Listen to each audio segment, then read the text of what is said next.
Howdy folks, it's 12 noon on the dot. Let's get started. Let's see.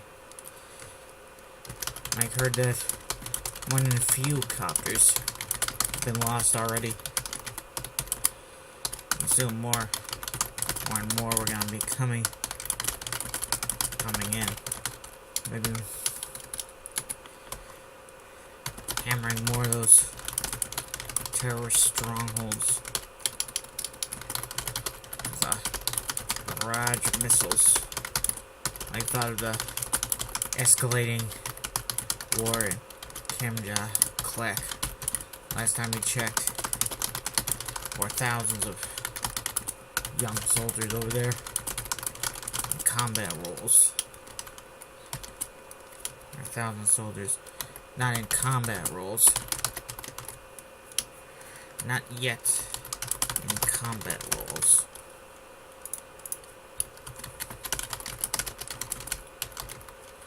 Eventually, they'll be fighting on the ground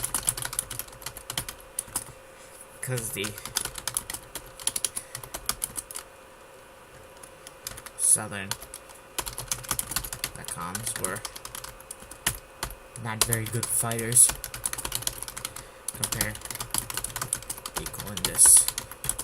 Out of all the attack copters and military equipment over there, instead of here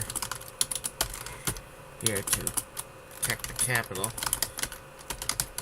Who could have predicted that they would be fighting on the streets of Libertyburg twice in only a few months' time?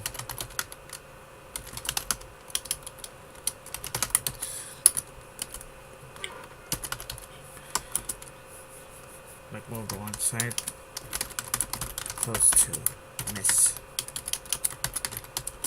Lady Light.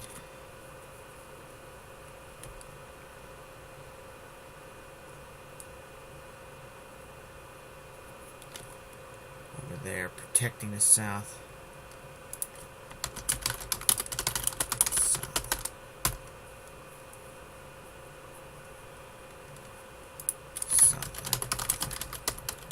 Right term check.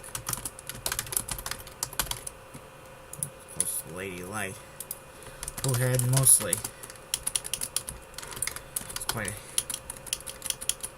was surrounded by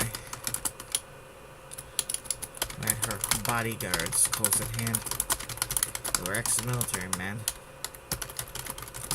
who weren't part of the shooting so far. Stood out. Their suits and ties, shoes slick with blood that he had to walk through so far. He was bitching to one of the other handlers. Bitching one of his handlers about combat boots. Combat boots. I couldn't help but notice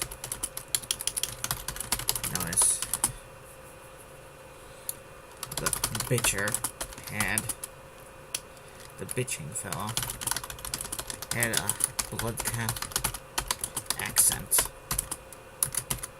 You got blood camps watching you? Like ass lady like? Yeah. I replied. And I know it was intentional because the one fellow. Yeah. Just one. But they could have picked 1,000 blood cams and officers. They went with one who was from the UCGSK.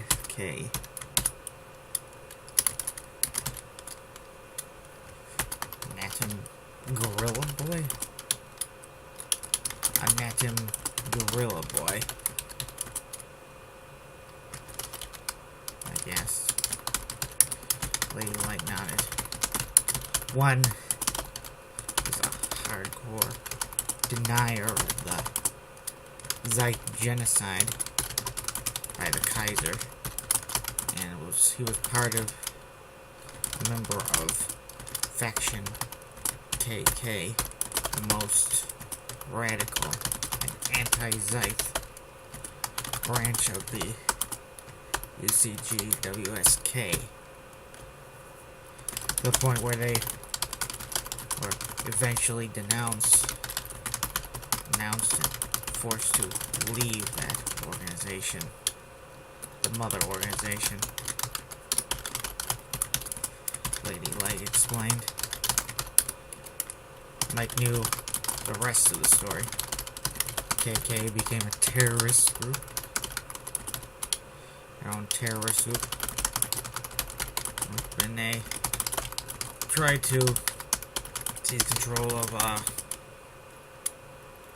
museum dedicated, the Blood Chem Museum, dedicated to the imperial genocide. There was a Zeit ceremony there, celebration there that night,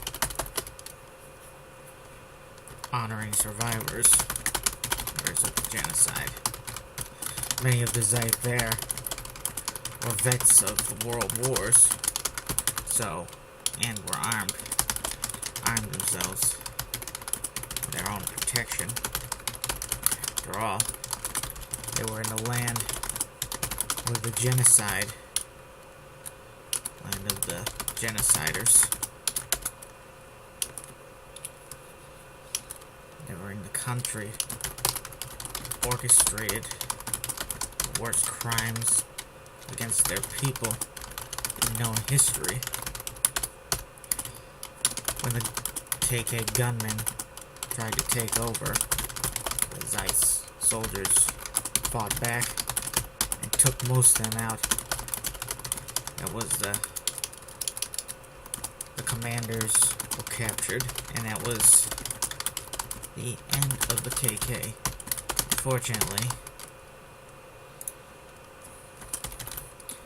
Unfortunately, the UCGWSK was still around.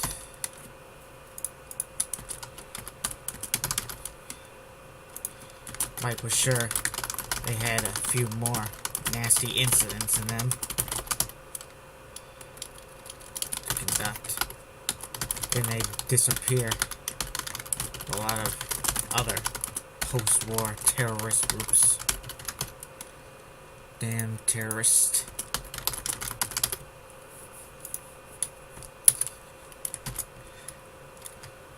But this story, I guess, Lady Light, he just surrendered, gave to the government. Blood Chem government, Lady Light replied, got himself amnesty for any past crimes, and he told the government all about all the nasty things his KK brothers were planning. They partnered him just to spite you. My guest.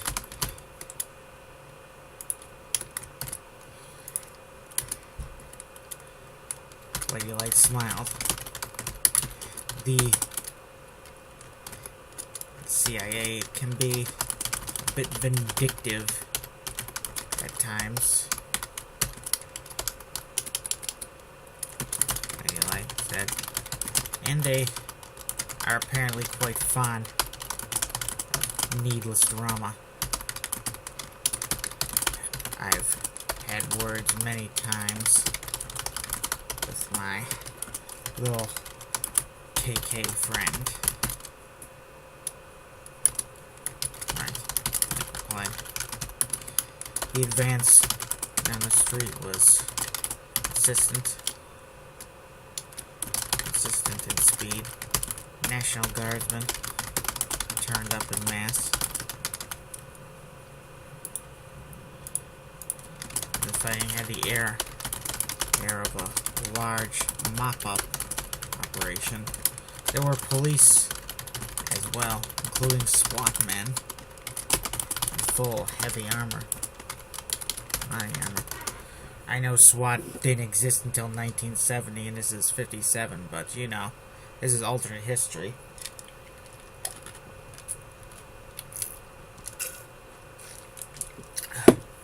And clearly live in a world where SWAT was needed a lot earlier. Of course, I think we always really needed SWAT, it's just nobody realized it till that whole incident in Texas with that Whitman guy, I think his name was. Yeah, he's at the Texas University Tower. That's why that incident, I heard, is why SWAT was founded. Not in Texas, in California, I believe. That was the first SWAT team in the United States. Let's see, there were police as well, including SWAT and SWAT urban tankettes, the closest to tanks that Mike had seen so far. They were equipped with very light caliber main guns, and mostly depended on their heavy MGs in the hull. They were about as powerful as early light tanks, meaning that in a real war they'd be destroyed by any modern tank. But since they were built for fighting lightly armed terrorist groups, the urban tankette did well in its role. Use the cover of the tanks. Some tall National Guard officer yelled to the men of his command, numbering 50 or so, numbering 20 or so. Mike stayed alongside Lady Light. Did I call her Lady Luck again by accident?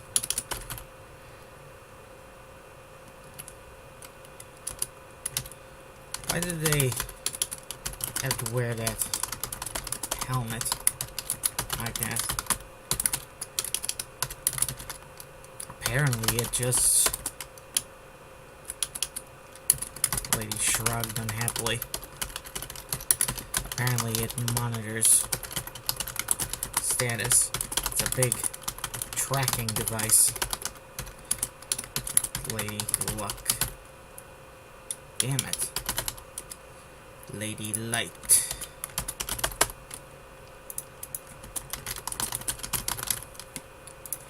Lady Light replied, "It's useful.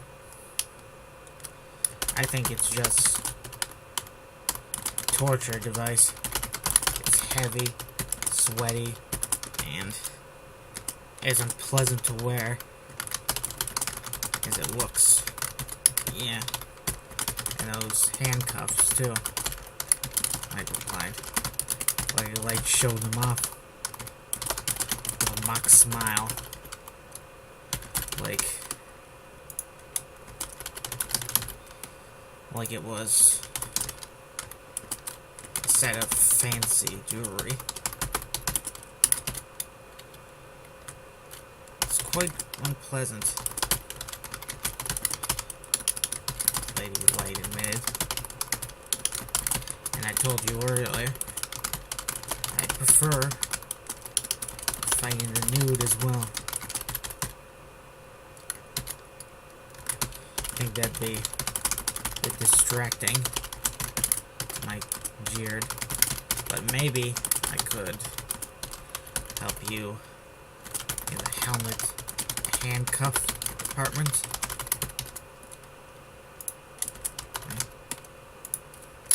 Yes. Lady Light asked, sounding interested. I can order him. Take both off you. If you want. I would. Thank you very much. Light replied. It would be like the old days. Minus being in a nude. Mike thought. Mike was surprised how quick the handlers were to follow his instructions and get the woman's helmet and handcuffs off. No saying that it was unauthorized or unwise, or that removing the helmet would somehow bring a little Armageddon down on the area, which already was in the midst of one, thanks to all the fighting.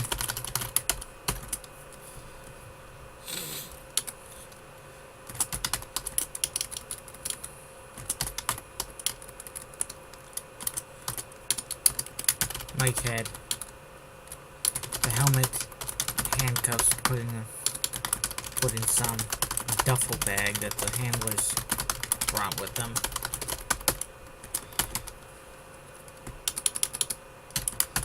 Lady Luck was left with her whole head exposed, and she was quite a beauty.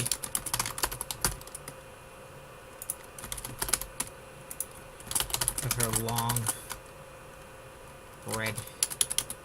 deep red hair, pale features,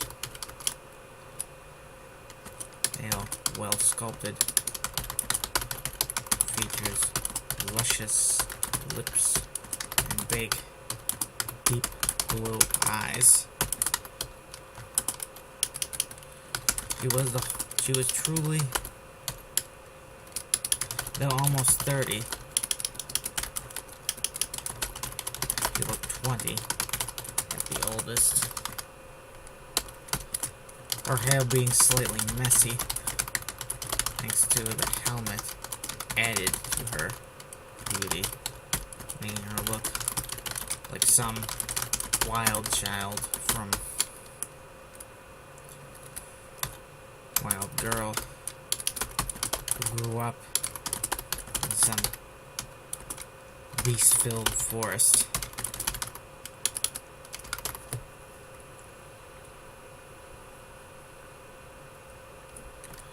She did have a natural wildness to her eyes, which were very big and expressive. The girl was truly the whole package. Beautiful face and body. She was quite a creature. Or I might wish that she was.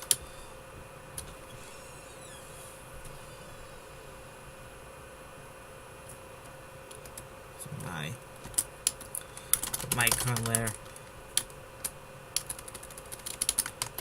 Mike had seen pretty girls past, but not as pretty as her. She topped Lady Dummy Meek herself. Mike couldn't let distract him too long. What a lovely creature you are, Mike said. Lady Light.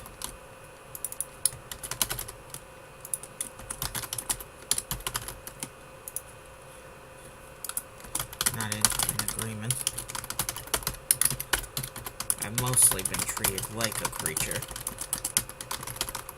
in my life, Lady Light admitted, but not like a beautiful one.